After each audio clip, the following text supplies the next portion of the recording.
பொதுவா வெற்றி அடைஞ்ச கட்சியில போய் மக்கள் இணையறாங்க அப்படின்னா அது ஒரு சாதாரண நிகழ்வு. ஆனா அதே ஒரு தோல்வி அடைஞ்ச கட்சியில போய் மக்கள் சாறை சாறையாக இணையறாங்க அப்படின்னா அது ஒரு சாதாரண நிகழ்வு இல்ல. இது மிகப்பெரிய மாற்றம். அப்படி ஒரு மாற்றம் தான் நாம் தமிழர் கட்சியில நாளை மறுநாள் 2ஆம் தேதி நடைபெற இருக்கு பல்லாவரத்துல.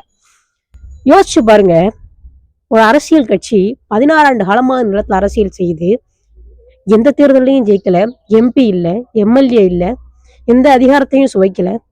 அந்த கட்சியில இணைஞ்சா எந்த ஒரு பெரிய பலனையும் அனுபவிக்க முடியாது.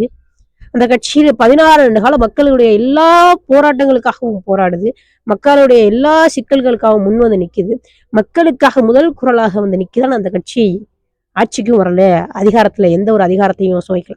ஆனா அப்படிப்பட்ட கட்சிக்கு மக்கள் இன்னும் மீண்டும் சாறை சாறையாக இணையறாங்க அப்படின்னா இது எவ்வளவு பெரிய விடயம். உண்மையை சொல்லணும் அப்படின்னா இந்த 16 ஆண்டு கால பயணம், அதுலயும் குறிப்பாக இந்த 2026 தேர்தல் எல்லா இடத்துலயும் தோல்வி. டெபாசிட் கூட நம்ம எங்க இடத்துலயும் வாங்கல. 16 ஆண்டு காலம் இந்த மக்களுக்காகவும் இந்த மண்ணுக்காகவும் நம்ம போராடி இருக்கிறோம். எல்லா களத்திலையும் போராடி இருக்கோம். சீமானவர்கள் 200க்கும் மேற்பட்ட வழக்குகளை வாங்கி இருக்கிறாங்க.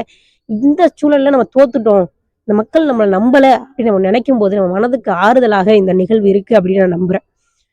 எத்தனை ஆண்டு காலம் போராடி இருக்கும். எல்லா போராட்டங்கள்லையும் மாணவர்களுக்கான ஒரு போராட்டமா நாம் தமிழர் கட்சி அந்த இடத்துல இருந்திருக்கு. மீனவர்களுக்கான போராட்டமா நாம் தமிழர் கட்சி அந்த இடத்துல இருந்திருக்கு. மருத்துவர்களுக்கு போராட்டமா, ஆசிரியர்கள் போராட்டமா, செவிலியர்கள் போராட்டமா, நீட்டா, ஹைட்ரோ கார்பனா, அணு உலையா, கூடங்குளம் அணுமின் நிலையமா, என்ன விஷயமா இருந்தாலும், பரந்தூர் விமான நிலையமா, என்ன விடயமாக இருந்தாலும் நாம் தமிழர் கட்சியுடைய குரல் அந்த இடத்துல இருந்திருக்கு. ஏர்பூட்டி உடன்மை தவிர இந்த இடத்துல ஏர்போர்ட் வேணாம் அப்படின்னு சொன்னவர் தான் சீமான் அவர்கள். எல்லா விடயங்களுக்காகவும் போராடி இருக்காங்க. நாம் தமிழர் கட்சி இந்த 16 ஆண்டு காலத்துல இந்த சிக்கலுக்கு வாய்ஸ் அவுட் பண்ணலங்க அப்படின்னு நீங்க ஒரு சிக்கலையும் சொல்ல முடியாது.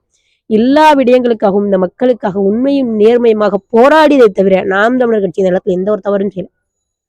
ஆனா சில வாடகை வாயர்கள், சில பெய்டு யூடியூபர்ஸ் அவனுங்களாம் என்ன பண்ணிட்டு இருந்தாங்கன்னா ஆக்சுவலா உண்மையிலேயே முன்னாடி ஒரு 10க்கு 10 ரூம்ல உட்காந்துக்கிட்டு ஒரு குப்பை படத்தை கூட, நல்லா இல்லாத ஒரு படத்தை கூட, ஒண்ணுமே இல்லாத ஒரு படத்தை கூட, கதையே இல்லாத ஒரு படத்தை கூட, சூப்பரான படங்க, இந்த படம் மாதிரி ஒரு படம் கிடையாதுங்க, இது அவ்வளவு ஒரு அருமையான படங்க அப்படின்னு சொல்லி காசை வாங்கிட்டு ரிவ்யூ பண்ணிட்டு இருந்தானுங்க.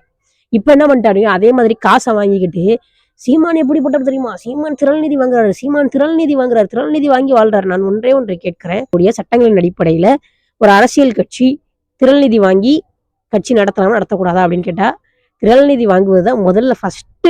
ஒரு கட்சி வந்து தன்னுடைய பொருளாதாரத்தை காமிக்கிறா ஃபர்ஸ்டே வந்து திரள்நிதி தான், கிரவுட் ஃபண்டிங் தான். இன்னொன்னு, ஒரு கட்சிக்கு ஒரு ஜனநாயக அமைப்பு மக்களிடமிருந்து பணம் பெற்றுதான் அந்த கட்சியை வந்து வலுப்படுத்த முடியுமே தவிர, ஒரு கட்சி தன்னுடைய தொண்டர்களிடம் இருந்தா பணம் வாங்கும். இப்ப திமுக அப்படின்னா தேர்தல் நிதி அப்படின்னு வாங்குவாங்க, கட்சி வளர்ச்சி நிதி அப்படின்னு வாங்குவாங்க, அதிமுகவே அப்படி வாங்குறாங்க. இப்ப நாம் தமிழர் கட்சி திரள் நிதி அப்படின்னு சொல்லி வாங்குறாங்க. இப்ப திரள் நிதி அப்படிங்கிறது எல்லா உலகத்துல இருக்கக்கூடிய எல்லா ஜனநாயக அமைப்புகளும் இப்படிதான் இயங்குது, இப்படிதான் இயங்க முடியும், இதுதான் இயங்கியல் விதி. இப்ப என்ன ஒரு கேள்வினா, மக்கள் தானாக விரும்பி வந்து தோல்வி அடைஞ்சிருச்சு இந்த கட்சி.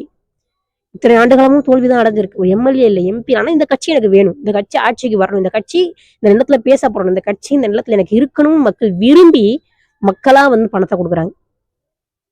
மக்களா வந்து அவங்களா முன் வந்து பணம் கொடுக்குறாங்க. யாருக்கிட்டையும் போய் கழுத்துல கத்தி வச்சுக்கிட்டு நீ எனக்கு காசு கொடு அப்படின்னு யார்ட்டையும் கேட்கல. தான் சம்பாதிக்கிற 500 ரூபாயில 200 ரூபாயோ 100 ரூபாயோ என் கட்சிக்கு பயன்படட்டும்னு கொடுக்குறாங்க. இது வந்து ஒரு சாதாரண விடயம் இல்லை. அந்த கட்சியின் மீது, அந்த தத்துவத்தின் மீது வச்சிருக்கிற நம்பிக்கை, அதெல்லாம் வந்து காசு வாங்கிட்டு 10 ரூம்ல உட்காந்துக்கிட்டு ஃபேக் ரிவ்யூ கொடுத்துட்டு இருக்கிற உங்களுக்கு எல்லாம் வந்து அது புரியறதுக்கான வாய்ப்பே கிடையாது. அந்த உணர்வோ அந்த எழுச்சியோ அந்த இதுவோ உங்களுக்கு புரியறதுக்கு வாய்ப்பே கிடையாது. ஏதோ விஜய் வந்து ஒரு 10 படம் நடிச்சிட்டாரு, நல்ல படமா சர்க்காரு, அதாவது 10 படமா இந்த மாதிரி சொல்றேன், சர்க்காரு, கத்தி, ஜனநாயகன், இந்த மாதிரியான படங்கள்லாம் அவர் நடிச்சிட்டாரு, அதனால வந்து அந்த படங்கள்ல எல்லாம் வந்து தன்னை வந்து ஒரு போராளி மனவே காமிச்சிட்டாரு, அந்த மனநிலை மக்களுக்கு பிரதிபலிச்சு மக்கள் ஏதோ வாக்கு செலுத்தி இன்றைக்கு வந்து வென்றுட்டாங்க, அதனால வந்து அவங்க சொல்றாங்க அப்படின்னு இருக்காதீங்க. இன்னும் 50 ஆண்டுகள் 60 ஆண்டுகளுக்கு தமிழக வெற்றி கழகம் தான் இருக்கும் அப்படின்னா 61வது ஒரு வருஷம் வரும். இன்னும் 15 ஆண்டுகளுக்கு தமிழக வெற்றி கழகம் தான் வெற்றி பெறும் அப்படின்னா 16வது ஒரு வருஷம் வரும். கண்டிப்பா மேல இருக்கிறவங்க கீழே இறங்கிதான் ஆகணும். திமுக இந்த ஆட்டம் தான் போட்டுச்சு, அதிமுக இந்த ஆட்டம் தான் போட்டுச்சு. இன்னைக்கு அவங்க 2 பேரும் எங்க இருக்காங்கன்னு தெரியும். ஆனா அவங்க எல்லாம் ஒரு 60 ஆண்டு காலம் 50 ஆண்டு காலம்க்கு பிறகு போட்டாங்க. ஆனா தாவேக்கு ஆட்சிக்கு வந்து 2 மாதங்கள்லயே அந்த ஆட்டத்தை நீங்க துவங்கிட்டீங்க. நல்லா யோசிச்சு பாருங்க. இந்த இன்னைக்கு இப்ப கூட அமைச்சர் புஷியானந்த் அவர்கள் இடத்துல கேள்வி கேட்கிறாங்க காவேரி குறித்து, அவர் வாட்டுக்கு சிரிச்சுக்கிட்டே நடந்து போறாரு, என்ன தெரியாது. தெரியாது. கச்சத்தீவு குறித்து அமைச்சர் ஸ்ரீநாத்திட்ட கேட்டா நோ கமெண்ட்ஸ், தெரியாது. எது ஒன்றையுமே தெரியாத ஒரு கூட்டத்தின் கையில நீங்க ஆட்சியை குடுத்து வச்சிருக்கிறீங்க. அவ்வளவு மோசமா இந்த நாடு போயிட்டு இருக்கு. இப்படிப்பட்ட சூழல்ல இந்த நாம் தமிழர் கட்சி இந்த நிலத்துக்கு தேவை, இந்த மண்ணுக்கு தேவை அப்படின்னு மக்கள் வராங்க. ஆனா அதுக்கு முன்னாடி ஒரே ஒரு விஷயம் சொல்லிக்கிறேன். ஏன் ஒரே ஒரு கேள்வி உங்க எல்லாருக்குமே தோணும். நம்ம தான் தோத்துட்டோமே, நாம் தமிழர் கட்சி தான் தோத்துருச்சே, சீமான் தான் தோத்துட்டாரு, பிறகு ஏன் இந்த டிவிகே விர்ச்சுவல் வாரியர்ஸ் தொடர்ச்சியா சீமான் சீமான் சீமான் சீமான் கதறிட்டு இருக்காங்கன்னா ஒரே ஒரு காரணம் தான். ஏன்னா மக்கள் எல்லாருமே ஒரு ஹாலோ எஃபெக்ட்ல ஓட்டு போட்டாங்க. ஹாலோ எஃபெக்ட் என்னன்னா, திரையில பார்த்து அவரை தன்னுடைய அண்ணனாகவோ, நம்முடைய உறவினராக, நம்முடைய சொந்தக்காரராக, நம்முடைய மீட்பராக பார்த்து பார்த்து பழகி, இப்ப அவங்க நிஜத்துல நிற்கும் போதும் அவங்கள தன்னுடையவராகவே, தன்னுடைய அண்ணனாகவே, தன்னுடைய மீட்பராகவே அவங்க நினைச்சு வாக்கு செலுத்திட்டாங்க. ஆனா இது எத்தனை ஆண்டு காலம் இருக்கும், எத்தனை ஆண்டு காலம் இருக்கும் அப்படின்னா சொல்ல முடியாது. ஒரு ஆண்டு காலமாக இருக்கலாம், 2 ஆண்டு காலமா இருக்கலாம், 3 ஆண்டு காலமா, ஒரு காலத்துல கட்டாயம் தெரிஞ்சுதான் ஆகணும். ஒரு கட்டத்துல விஜய் அரசியல்வாதியாக மட்டுமே பார்க்கக்கூடிய சூழல் வரும். அப்படி சூழல் வரும்போது விஜயுடைய வெற்றி பிம்பம் உடைஞ்சு விழும். அப்படி உடைஞ்சு விழும்போது மக்கள் மாற்றம்னு தேடி பார்க்கும்போது இந்த இடத்துல சீமான் அவர்கள் தான் இருப்பாங்க. இல்ல திமுகவை பத்தி பேசினா திமுக நீங்க ஆட்சியில இருக்கும்போது பண்ணலையான்னு கேட்கலாம். அதிமுகவை பத்தி பேசும்போது அதிமுக நீங்க ஆட்சியில இருக்கும்போது பண்ணலையான்னு கேட்கலாம். நாம் தமிழர் கட்சியை குறித்து அப்படி எந்த வார்த்தையும் பேச முடியாது. அப்ப என்ன செய்யணும் அப்படின்னா, சீமான் அவர்களை இப்பல இருந்தே அவதூறுகளை கட்டமைச்சு கட்டமைச்சு கட்டமைச்சு கட்டமைச்சு சீமான் அவர்களை ஒண்ணுமே இல்லை அப்படின்னு காமிக்கணும் அப்படிங்கிறத அவங்களுடைய நோக்கம். ஆனா அது ஒரு காலம் நடக்காது. 16 ஆண்டு காலம் எல்லாரும் முயற்சி பண்ணியே முடியல. நாங்க 4 அடி பின்னாடி போனோம்னா திரும்ப 16 அடி வேகமா முன்னாடி வருவோம். கட்டாயம் அதை நாம் தமிழர் கட்சியில இருக்கக்கூடிய இளைய பிள்ளைகள் நாங்கள் அதை உறுதியா செய்து காட்டுவோம். உறுதியா நாங்க முன்னாடி வருவோம். இந்த ஒரே ஒரு நோக்கம் தான் அவங்களுக்கு. இந்த ஒரே ஒரு நோக்கம் தான் என்ன அப்படின்னா, சீமான் அவர்கள் மீண்டு வந்துடக்கூடாது அப்படின்றதான். கனவுல கூட நடக்காதீங்க. வாய்ப்புள்ள ராஜா, வாய்ப்புள்ள தான் அண்ணன் சொல்ற மாதிரி. உறுதியா நாம் தமிழர் கட்சி மீண்டு எழுந்து வரும். எல்லா சிக்கல்களுக்காகவும் நாம் தமிழகத்துல போராடி இருக்கு, மக்களுக்காக நின்று இருக்கு. உங்களை மாதிரி படத்துல நடிச்சுட்டு பிளாக்ல டிக்கெட் வித்துட்டு அமைச்சர் ஆகிட்டு வரல. நாங்க களத்துல நின்றுகிறோம். களத்துல இதே நம்ம ஏதாவது கேள்வி கேட்டோம்னா உடனே நீங்க திமுக ஆட்சியில கேள்வி கேட்டீங்களா, நீங்க திமுக ஆட்சியில கேள்வி கேட்டீங்களா, போய் பாரு. உன்னே மாதிரி நீ உட்காந்து பிளாக்ல டிக்கெட் வித்துட்டு நேரத்துல, நீ உட்காந்து உங்க தலைவன் படத்துக்கு பாலாபிஷேகம் பண்ணிட்டு நேரத்துல நாங்க வீதியில இறங்கி போராடி கைதாகிருக்கோம். சரியா, வழக்கு வாங்கியிருக்கிறோம், சிறைக்கு போயிருக்கிறோம். உன்னே மாதிரி கிடையாது. உன்னே மாதிரி பிளாக்ல டிக்கெட் வாங்கிட்டு, பிளாக்ல டிக்கெட் வித்துக்கிட்டு, முதல் காட்சி பார்க்க போயிட்டு ஸ்கிரீனை கிழிச்சுக்கிட்டு அப்படிலாம் நாங்க இல்லை. நாங்க போராடுறோம். நாங்க மக்களுக்காக நின்றோம். இன்னைக்கு எங்க மக்கள் எங்களை நம்பினாலும் கண்டிப்பாக ஒரு நாள் எங்களை மக்கள் நம்புவாங்க. ஏன்னா நாம் தமிழர் கட்சியுடைய கொள்கை ஆக சிறந்தது. எல்லா கட்சிகளும் இலவசம் இலவசம் இலவசம்னு சொன்னப்ப, இலவசம்ன்ற ஒன்றே இல்லாமல் நான் ஒழிப்பேன், என் மக்களுக்கு இலவசம் வேணாம், என் மக்களுக்கு தரமான வாழ்க்கை வேணும்னு ஒரு ஆட்சி வரவே உருவாக்குனவர் நரசிம்மனவர்கள். ஆனா மக்கள் என்ன நினைச்சிட்டாங்க, மாற்றம் மாற்றம் வேணும் மாற்றம் வேணும் மாற்றம் வேணும்ட்டு திமுக 2.0, திமுகவை மிஞ்சிருச்சு தாவேகா. திமுக என்ன, திமுகவே மிஞ்சி ஒரு கேவலமான ஆட்சியை தேர்ந்தெடுத்து இருக்காங்க தாவேக்காவை. கண்டிப்பாக ஒரு நாள் இந்த ஆட்சியும் முடிவுக்கு வரும். அந்த ஆட்சி நாம் தமிழர் கட்சியாலதான் முடிவுக்கு வரும். உறுதியா எழுதி வச்சுக்கோங்க. யோசிச்சு பாருங்களேன், எத்தனை ஆண்டு கால போராட்டம், எத்தனை ஆண்டு காலம் மக்களுக்காக நின்றுக்கோம், எல்லாவற்றுக்காகவும் போராடி இருக்கிறோம். அதை எல்லாவற்றையும் உணர்ந்துதான் இன்னைக்கு பல்லாவரத்துல மக்கள் நம்மளை தேடி இணையறதுக்கு தயாராக இருக்கிறாங்க. இந்த கட்சி வேணும், இந்த கட்சி இந்த இடத்துல தேவைன்னா, இந்த கட்சி வெறும் சாதாரண கட்சி இல்லை. தலைவர் பிரபாகரன் அவர்களுடைய படத்தை சட்டை பையில வைக்க பயந்த ஒரு காலம் இருக்கு. நான் கல்லூரி படிக்கும் போது என் கல்லூரிக்கு அருகில ஒரு டீ கடை இருக்கும். நான் முன்னாடி தலைவர் படத்தை இங்க வச்சிருந்தேம்மா, நான் தாத்தா இடத்துல சொன்னது. தலைவர் படத்தை இங்க வச்சிருந்தேன். ஆனா அதுக்கு 2009க்கு அப்புறம் தலைவர் படத்தை வைக்கிறதுக்கு தலைவர் படத்தை சின்ன ஒரு நோட்டு புத்தகத்தை வச்சிருந்தோம்னாலே கைது பண்ணுவாங்க அப்படின்ற ஒரு சூழல் இருந்துச்சுன்றாரு. ஆனால் இன்னைக்கு எல்லா கார்லயும் எல்லாருடைய அலைபேசிகள்லையும் எளிதாக தலைவர் படத்தை வச்சிருக்கோம்னா அதுக்கு மிக முக்கியமான காரணம் சீமான் அவர்கள் தான். இன்றைக்கு நீங்க தமிழ்ல பேசணும், சீமான் அவர்கள்னா தமிழ்ல பேசணும் அப்படிங்கிற ஒரு இது இருக்குல்ல. சீமான் அவர்கள் தமிழ்ல தான் பேசுவாரு, தமிழ்ங்கிறது நம்மளுடைய மொழி, நம்முடைய அடையாளம் அப்படின்னு சொல்லி இந்த நேரத்துல மீண்டும் ஒரு இங்க எல்லாரும் ஆங்கிலம் தான் அறிவு, ஆங்கிலம் தான் அறிவு, ஆங்கிலம் தான் அறிவுன்னு கட்டமைச்சிட்டு இருந்தப்ப ஆங்கிலம் அறிவு அல்ல, மொழின்னு ஒரு அரசியல் தலைவன் பேசுதான் சீமான் அவர்கள் தான். இந்த நிலத்துல பெண்களுக்கான உரிமைகளை எல்லாரும் மேடைகள்ல மட்டுமே நின்று பேசிட்டு இருந்த காலகட்டத்துல சரிக்கு சமமாக ஆசிய நிலப்பரப்புலயே சரிக்கு சமமாக பெண்களுக்கு சம இட ஒதுக்கீடு கொடுத்து 50% ஆண்கள் 50% பெண்கள் தொடர்ச்சியாக தேர்தல்களை நிறுத்தியவர் சீமான் தான். வெற்றி தோல்வி அப்பாற்பட்டது, ஆனா நிறுத்தியதான் சீமான் அவர்கள் தான்.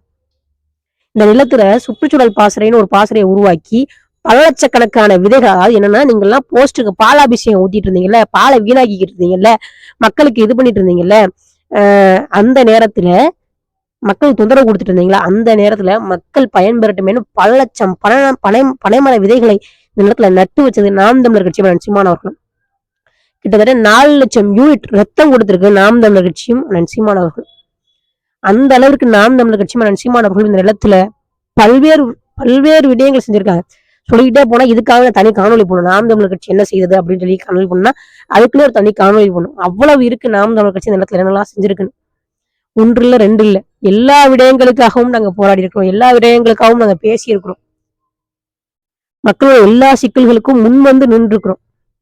நாங்க செஞ்ச ஒரே தவறு என்ன அப்படின்னா, ஆரம்பத்திலேயே சீமான் அவர்களே யாராவது விமர்சிக்கும் போது நாங்க திரும்ப போய் அண்ணன்ட்ட போய் நாங்க சொல்லுவோம், நாங்க கேஸ் கொடுக்குறோம், நாங்க போய் நாங்க வந்து கேஸ் கொடுக்குறோம் அப்படின்னு சொன்னப்ப அண்ணன் விட்றான்னு விட்டாரு. அதன் விளைவு இன்னைக்கு எல்லாரும் வந்து இது பண்ணிட்டு இருக்கிறீங்க.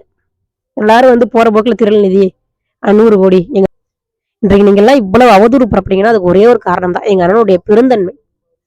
எங்க அண்ணன் விட்றா போயிட்டு போறாங்கடா, விட்றா நீ யாரு போய் கேட்டாலும் எங்கடா அவனுங்க என்னடா நம்மளை பேசினா அவங்களுக்கு வயிறு வளர்ந்துன்னா வயிறு வளர்ந்துட்டு போயிடா அப்படின்னு தான் சொல்லியிருக்காரு தவிர இது வரைக்கும் ஒரு முறை கூட அவங்கள வழக்கு போடு அப்படின்னு சொல்லல. ஆனா கண்டிப்பா ஒரு நாள் நாம் தமிழர் கட்சி மீண்டு எழுந்து வரும். அதற்கான முதல் அறிகுறி தான் நாம் தமிழர் கட்சியில இவ்வளவு பேர் இணைய போறது. உண்மையிலேயே நாம் தமிழர் கட்சி இந்த நிலத்துல ஒரு சாதாரண கட்சி இல்லை. இந்த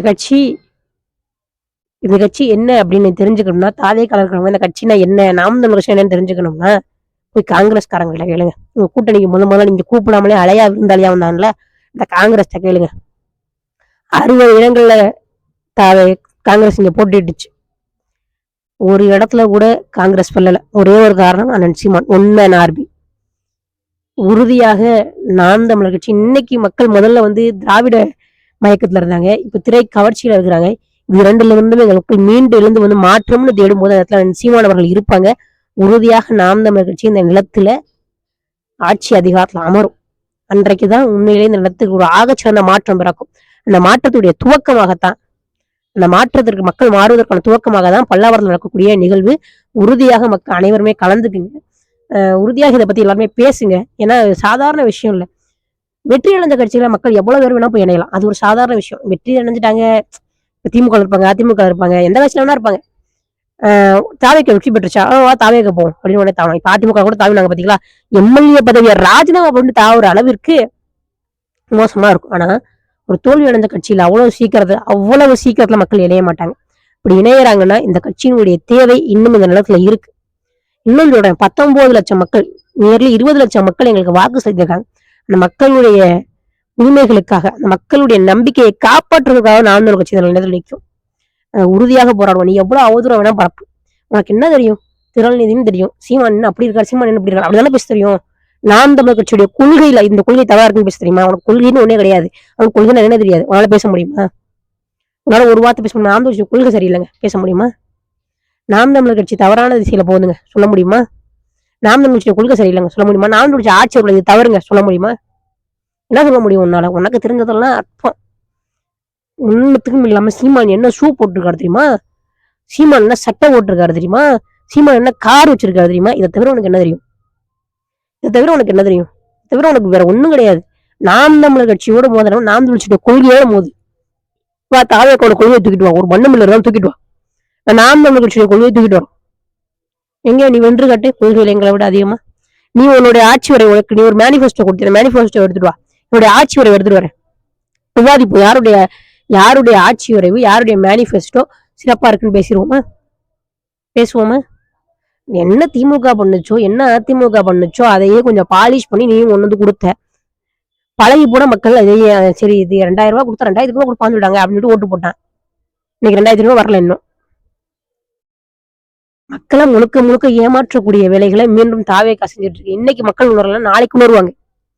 இப்பொழுதும் சொல்றேன், ரொம்ப ஆடாதீங்க. இதெல்லாம் ஒரு அமைச்சர். சீமான்னா யாரு ஐயா? இப்ப போய் இந்த தமிழ்நாட்டுல இருக்கக்கூடிய மக்கள்கிட்ட 5 கோடி பேர் வாக்கு செலுத்திருக்காங்களே, இந்த 5 கோடி பேர்ல போயிட்டு எத்தனை பேருக்கு சீமான தெரியும்னா அதுல 4.5 கோடி பேருக்கு சீமான தெரியும். ஆனா உன் தொகுதியில இருக்கக்கூடிய மக்களுக்கே ஒன்னே தெரியாது. நீங்க அமைச்சர்னே முதல்ல எனக்கு தெரியாது. கொஞ்சமா சிந்திச்சு பேசுங்க, என்ன பேசுறோம் ஏது பேசுறோம். அப்படி சீமான் அவர்களே உங்களுக்கு தெரியாம தான் நீங்க அரசியல்ல இருக்கீங்கன்னா, நீங்க பிளாக்ல டிக்கெட் வித்துட்டு இருந்திருப்பீங்க, உங்களுக்கு அரசியல்ல பார்க்க நேரம் இருந்திருக்காது. உங்களுக்கு அரசியல் பேசுறதுக்கே நீங்க தகுதியற்ற ஒரு நபர்னு அர்த்தம். அரசியல் பேசவே தகுதியற்ற ஒரு நபரை அமைச்சராக்கியிருக்காங்கன்னு அர்த்தம். இல்ல ஐயா நாஞ்சில் சம்பத் பேசுறாரு. ஐயா நாஞ்சில் சம்பத் அவர்கள் அவர் போகாத கட்சின்னு ஒண்ணு இல்ல, அவர் பேசாத பேச்சுன்னு ஒண்ணு இல்ல. எங்க போனாலும் பேசுவார்.